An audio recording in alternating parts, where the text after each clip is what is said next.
Hi, my name is Louise. And hi, I'm Emma. And you're listening to Murder or Myth, the true crime podcast where not everything is true. The aim of the game is to find out whether the story is actually a murder or if it's just a myth. Now, let's get started.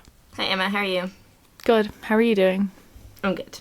Are you okay after last week's episode? Last week's episode was a lot. We apologise to anyone who felt put out by it. Yeah, slightly too much. It's a welcoming space. Yeah, we're two particular girls. I don't know what more to say about it. It's like peas in a pod. No. Two particular girls. So, that episode is over. We're moving on. For episode 45, I will be telling Emma a story of a doctor and suspected serial killer. So, Dr. John Adams was born in 1899 in County Antrim and rumoured to have killed hundreds of his patients. So, he studied medicine in Belfast before moving to England to practice. He was thought to have been one of the wealthiest doctors in England at the time, and he was said to have been targeting elderly female patients when he was working in Eastbourne, a town in England. Okay. So he would change the women's wills in his favour, cut them off from their families before killing them with lethal injections of morphine or heroin. So he had just about passed his final exams, as well as being let go from his first job after university. But in this small wealthy town, he began to succeed after gaining a reputation of a doctor that would respond at any hour of the day. Can I ask, sorry, what, did you give a year? Sorry, I don't know, I didn't take it down. Yeah, so he was born in 1899. So this is in the... 1899, okay, grand. 19-somethings. Mm-hmm. Thank you. So he gained the reputation and that kind of, gained the trust of elderly patients because they wanted someone who would respond. Yeah. So, however, a number of people spoke out about him, recommending them for complicated and expensive surgeries that turned out to be unnecessary after they got a second opinion and were not the recommended course of treatment. Mm-hmm. So he had started to come into good money as his patients would leave a sum of money to him in their wills. And kind of like wealthy doctor equals good doctor type of thing. So this gained him even wealthier clients, and his fortune continued to grow. So in May 1935, Matilda Whitten died, a woman in her 70s who had been seeing Dr. Adams regularly. So this is one of the first cases that gained traction as very directly correlating to him maybe being at fault. So before she died, she had changed her will to disinherit her stepchildren and leave the majority of her fortune to Dr. Adams. Members of the hospice that she was staying at didn't like Dr. Adams, as Matilda would lose all her energy after her appointments, and the staff and nurses there were concerned about the medications and doses she was receiving. Right. And when she died, her stepchildren challenged the will, but they lost the case.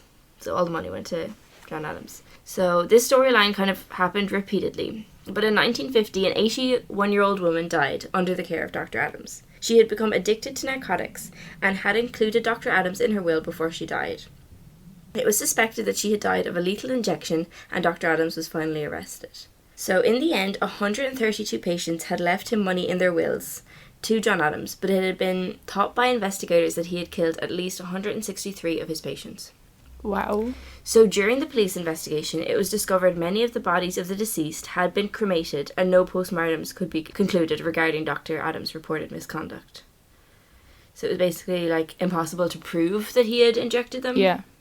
Because, postmortems had already been concluded. So he was put on trial, but there were claims of unfairness as evidence went missing, and it was found that prosecution had given secret records to the defence team. That was the defence ones against him? Yeah, not the defence team for against him. Yeah, okay.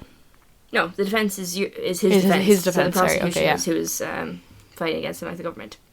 He was, however, found guilty of other crimes, including prescription fraud, lying on cremation forms, obstructing a police search, and failing to keep a register of the dangerous drugs he used. So his defence team had been able to get away with Dr. Adams never having to give evidence during the trial, so he never had to take the stand. And after only 45 minutes, the jury found him not guilty. His medical licence was suspended in 1957 for the other crimes, but given back 4 years later in 1961. But he was banned for life from prescribing dangerous drugs. He died aged 84 in 1983 with a fortune of £402,970. I feel out of breath. That's the end of my story. Okay. Initially I was like, John Adams, isn't that an American president? But names are just names. So it's like a myth. And then everything else checks out. Antrim, Belfast, England. like, is it really that easy to change wills? Like, does another person not need to be present? And I know they're like probably sworn under oath, but when that have came up, that maybe some solicitor or barrister or someone would be like, I was there and he made her change it, or can you just change it? Like, can you just change it and say by yourself and be like, I just want to do this for this person? I think he probably wouldn't have been like there when the will was being changed. Yeah, true. They just change them. But then are they just changing them off their own volition? Or because like if someone was not like, unless someone was threatening you, you're not just going to be like, I'm going to give all my money to my doctor. But if he was like actively like, well, I think the fact that it was like, give me all your money. What, 132 patients left him money? Yeah. And the amount of fortune that he came into, it's like, and the fact that like the person is it just standard practice? I don't know if to leave that much money, like to abandon your children. And so that's why I was like, would they not be threatened to? But maybe he was threatening them, but just like not physically present when he was there. Like I'm guessing he was like either gaining their trust. Yeah, I guess, but like, unless someone's like, I suppose, unless someone's forcing your hand to do something there and they're still there, would you really just go out of your way to like get someone to change your will? What's the worst you can do? Kill you and you're already dying, probably. I wouldn't say they're already dying. They're like, no, just going to a doctor. No, they're not. Well, then what was he like? If you don't give me your money, I'll That's why kill he was you. killing them. Yes. But he only killed them after they gave him his money already.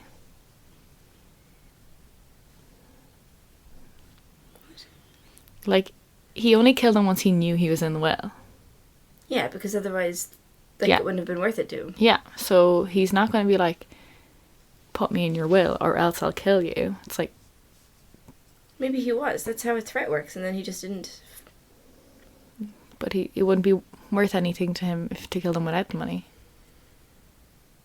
Oh, yeah, no, I see that now, actually, yeah. Right. I don't know. I get what you're saying.